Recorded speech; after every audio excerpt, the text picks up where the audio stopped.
En cette journée internationale des droits des femmes, nous allons à travers ce diaporama remonter 8 décennies et revenir sur les dates qui ont marqué l'évolution des droits des femmes dans la société française.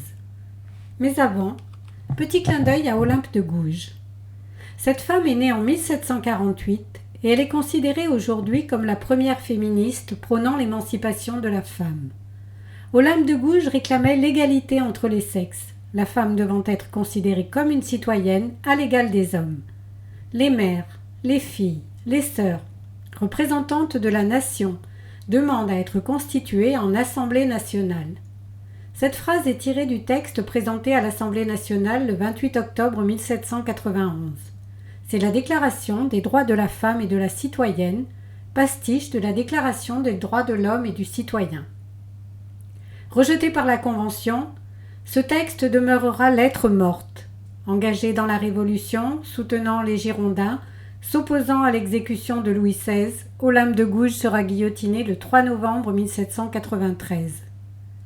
Malgré son intervention, la Révolution française ne modifiera pas la condition des femmes et ne leur ouvrira pas le chemin de la citoyenneté.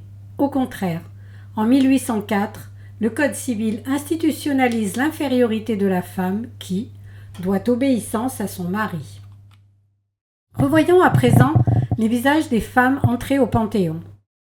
Marie Curie, physicienne, prix Nobel de chimie et de physique.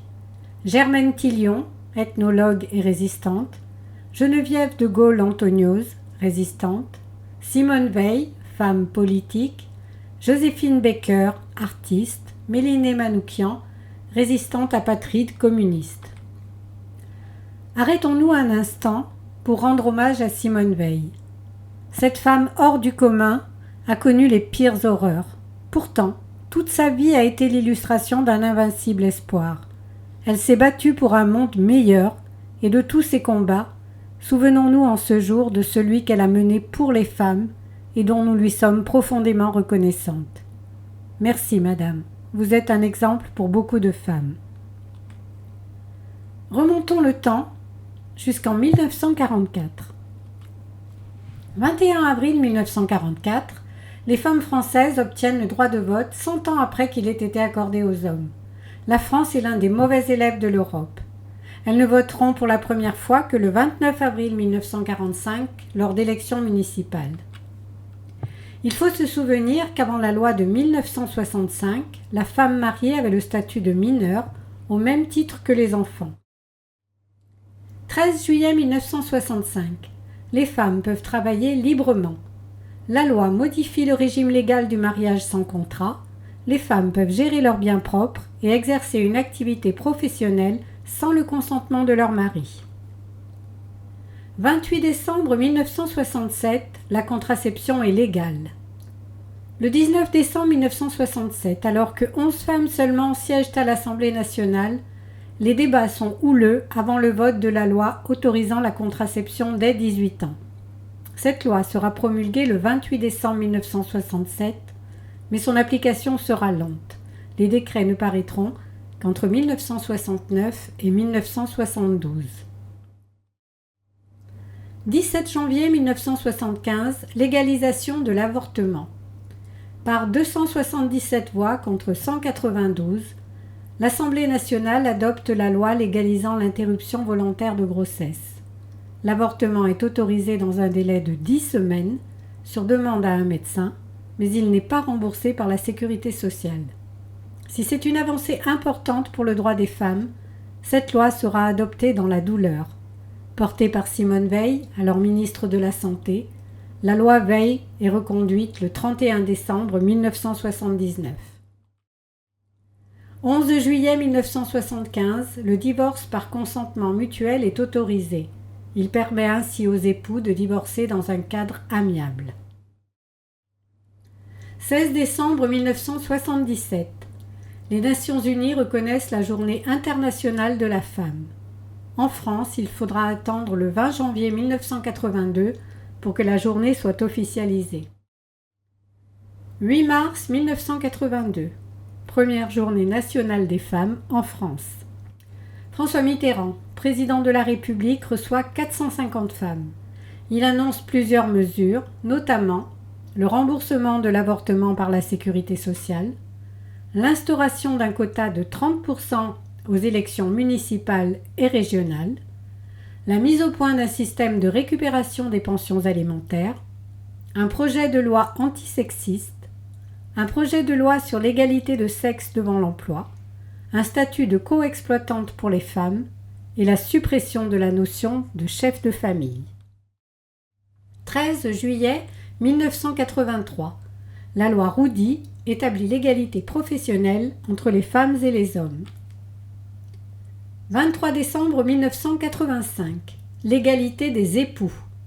Cette loi est relative à l'égalité des époux dans les régimes matrimoniaux et des parents dans la gestion des biens des enfants mineurs. Elle supprime toute référence au mari ou à la femme. 5 septembre 1990. La Cour de cassation reconnaît pour la première fois le viol entre époux. 8 mars 1998. Publication au Journal officiel d'une circulaire relative à la féminisation des noms de métiers, de fonctions, grades ou titres. 4 mars 2002. Adoption de la loi relative au nom de famille visant à renforcer l'égalité entre les pères et mères en substituant la notion de nom de famille à celle de nom patronymique. 5 avril 2006. Renforcement de la loi sur la prévention et la répression des violences conjugales. 9 juillet 2010. Promulgation de la loi relative aux violences faites aux femmes, aux violences au sein des couples et aux incidences de ces dernières sur les enfants. Août 2012. Une nouvelle loi sur le harcèlement sexuel établit une nouvelle définition du délit ainsi que de nouvelles sanctions. Afin de sensibiliser et d'informer les citoyens, une campagne d'information nationale et un site internet associé sont lancés. 2 numéros de téléphone pour les victimes sont également mis en place. 4 août 2014. Promulgation de la loi pour l'égalité entre les femmes et les hommes. Elle vise à combattre les inégalités hommes-femmes dans toutes ses dimensions, que ce soit dans la sphère professionnelle, publique et privée. 27 février 2017. Réforme de la prescription pénale. Cette loi prévoit de doubler les délais en matière de prescription pénale pour les crimes et délits. Octobre 2017. Libération de la parole sur les réseaux sociaux. 3 août 2018. Promulgation de la loi Schiappa, renforçant la lutte contre les violences sexuelles et sexistes. 5 septembre 2018. L'index d'égalité professionnelle femmes-hommes. La loi pour la liberté de choisir son avenir professionnel met en place l'obligation de calculer un index mesurant les écarts de traitement entre femmes et hommes pour toutes les entreprises de plus de 50 salariés. 3 septembre 2019. Le gouvernement lance le premier Grenelle contre les violences conjugales et annonce 10 mesures d'urgence pour lutter contre celles-ci. 28 décembre 2019. Loi visant à agir contre les violences au sein de la famille. Elle améliore et renforce le dispositif de lutte contre les violences conjugales en accélérant notamment la procédure d'obtention d'une ordonnance de protection. 30 juillet 2020. Promulgation de la loi visant à protéger les victimes de violences conjugales.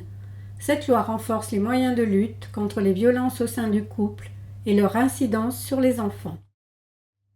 4 mars 2024. Inscription de l'IVG dans la Constitution. 780 députés et sénateurs approuvent l'inscription dans la Constitution de l'interruption volontaire de grossesse. La France devient ainsi le premier pays au monde à protéger le droit à l'avortement dans son acte fondamental. Et nous voici de retour en 2025. Même si l'on constate de nombreuses avancées, il reste encore un long chemin à parcourir avant d'atteindre l'égalité des sexes. Alors, en attendant, liberté, égalité, sororité. Et puis, gardons en mémoire cette phrase de Simone de Beauvoir. N'oubliez jamais qu'il suffira d'une crise politique, économique ou religieuse pour que les droits des femmes soient remis en question. Ces droits ne sont jamais acquis, Vous devrez rester vigilante votre vie durant.